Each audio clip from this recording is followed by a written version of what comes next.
Welcome back to I Care Outreach Moving Through Podcast. Hi, I'm Robert Turner, and today Jesse and I want to say thank you.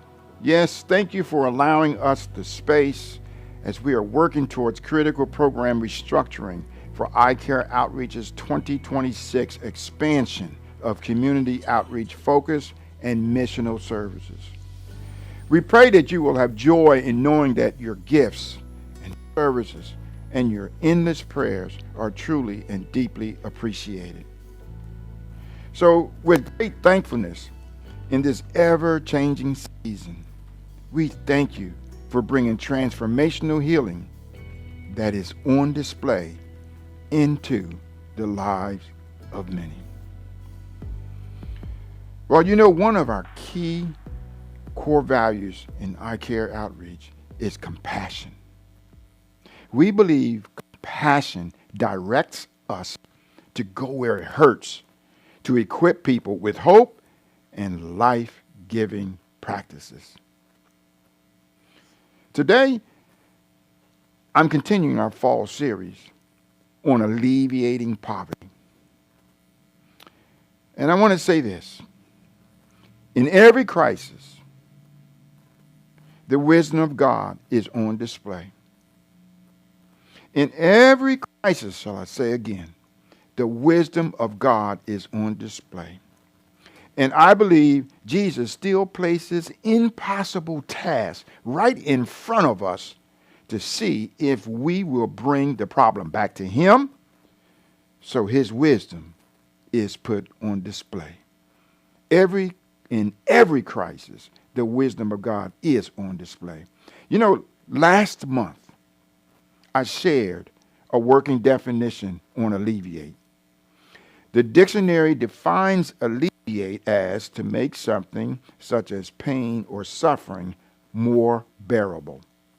It is also defined by Wikipedia in the terms of poverty reduction, poverty relief, or poverty alleviation as being a set of measures, both economic and humanitarian, that are intended to permanently lift people out of poverty. Permanently lift people out of poverty. What comes to my mind today is how alleviating poverty, being a direct invitation to us, is to put God's wisdom on display. Well, I'm not preaching. I just want to tell a story about an opportunity, a real life story, for all of us to see Jesus inviting people to alleviate poverty. In the story of the 5,000 fed that we find in the Gospel of Mark, chapter 6, and verses 32 through 34, and I'm extracting out of the Message Bible translation. And the story goes like this, that somebody saw Jesus and his disciples going on a boat to another location. And the word got out. I mean, the word got out, y'all. From the surrounding towns, people went out on foot to their location, trying to find that location. Some of them were running, and they got there hurriedly, got there ahead of Jesus and his disciples. When Jesus arrived, he saw this huge crowd, a huge crowd. And you know what? At the sight of them, his heart broke. That's compassion. He said they were like sheep with no shepherd. You know what Jesus did next? He went right to work, teaching them many things. You know what happened after that? His disciples thought Jesus' teaching had gone on a little bit too long. Gone on long enough. It was quite late in the day, and they interrupted Jesus, saying, we are a long way out in the country, and it's very late. And they wanted him to go ahead, just go on and do the benediction. Let's bless these folks and send these folks off so they can get some supper. Well, I believe the disciples are about to miss what Jesus was inviting them to do, since they stated their own response to the need. I believe Jesus wanted them to fix supper. Well, we know this. He wanted them to fix supper for the 5,000 men, including the women and children. Now, that's an invitation to put his, Jesus, manifold wisdom on display. You know what the disciples replied to Jesus? What their reply to Jesus was? Are you serious? You want us to go spend a fortune on food for their supper? I love that God is always challenging us. God is always challenging people and calling organizations collectively and collaboratively to rise to an invitation to serve families impacted by the grips of poverty. Yes, to serve families impacted by the grips of poverty. I say that because the Bible reflects a deeply rooted concern from God for economics and his love to be on display in an interconnected relational way. And I mean an interconnected relational, an interconnected physical, educational, and holistic, lasting way. Because our lives should manifest the gospel, making it tangible and visible. We all must reach, serve, and solve problems beyond ourselves. Okay, let's go back to the real life story of 5,000 fed. Looking in the book of John, chapter 6, there are a few other observations. I want you to focus on who Jesus saw, where Jesus went, how Jesus postured himself, and after teaching, asked Philip, his disciple, a question. What was the question? Where are we to buy bread so that these people may eat? Don't you find it interesting? Jesus already knew what Philip's response would be. Jesus was testing, stretching Philip in front of all the disciples. Makes me wonder, I wonder, would we miss the invitation from Jesus' question to problem solve a crisis and would only calculate the cost? Remember, Philip said, 200 denarii worth of bread would not be enough for each of them to get a little. And then there was Andrew, Simon Peter's brother. He said to Jesus after he had scoured the crowd, he said, there's a little boy here.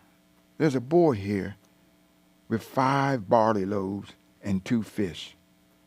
But what are these for so many people?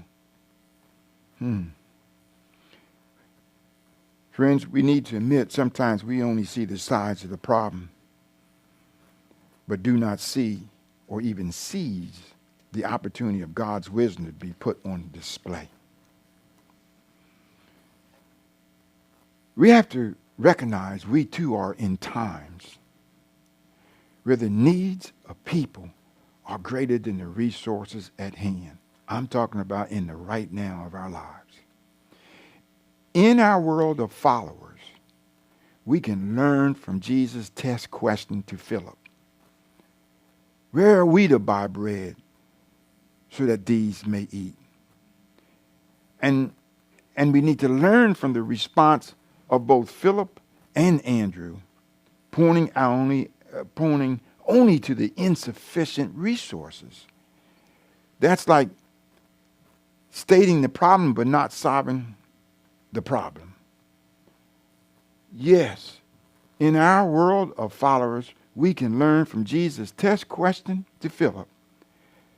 Where are we to buy bread so that these may eat? And learn from the response of both Philip and Andrew, pointing only to the insufficient resources. Hold that in your heart for a moment.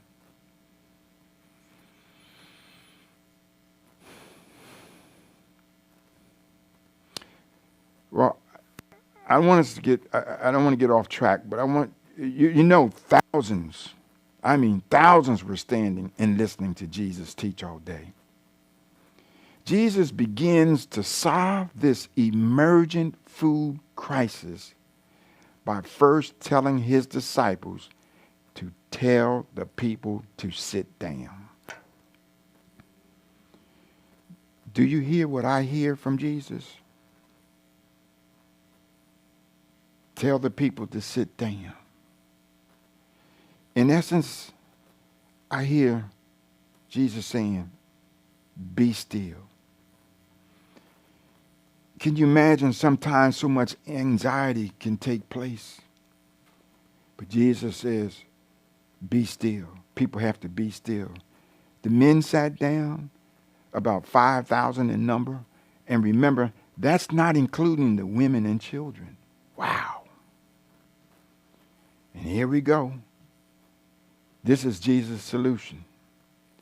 Jesus then took the 5 loaves, and when he had given thanks and breaking the loaves, he gave them to the disciples, and the disciples gave them to the crowds. So also the fish, as much as everybody wanted. This is not only a solution, this is also an answer. We know Jesus knew Philip had neither the money nor ability to prepare or provide food for 5,000 people.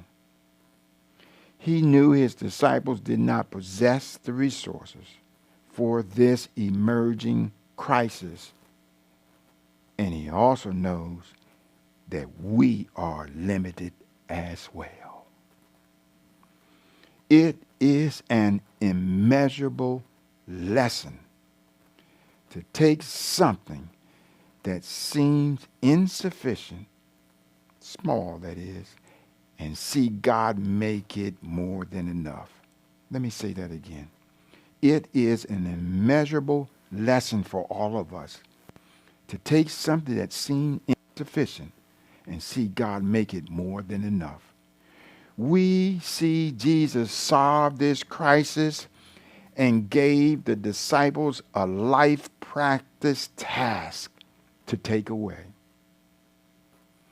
At the end of the meal, after the thousands were fed, Jesus' disciples found themselves gathering the leftovers of an abundance. Eye Care Outreach understands the importance that education and training are problem-solving significant components that work within the transformational process to add new practices of life for alleviating poverty. Oh, we are thankful that many of you have answered our call in this changing season of alleviating poverty to serve our community in new, holistic ways. No gift you give is too small to continue to put the wisdom of God on display. So will you join us in supporting Eye Care Outreach to help facilitate the growth and development of sustainable life practices training, and come and see in the new year transformed lives, rehumanized, and reconnected to community. Next month, we will share what Eye Care Outreach is pursuing in 2026 community restoration to answer the invitation towards poverty alleviation.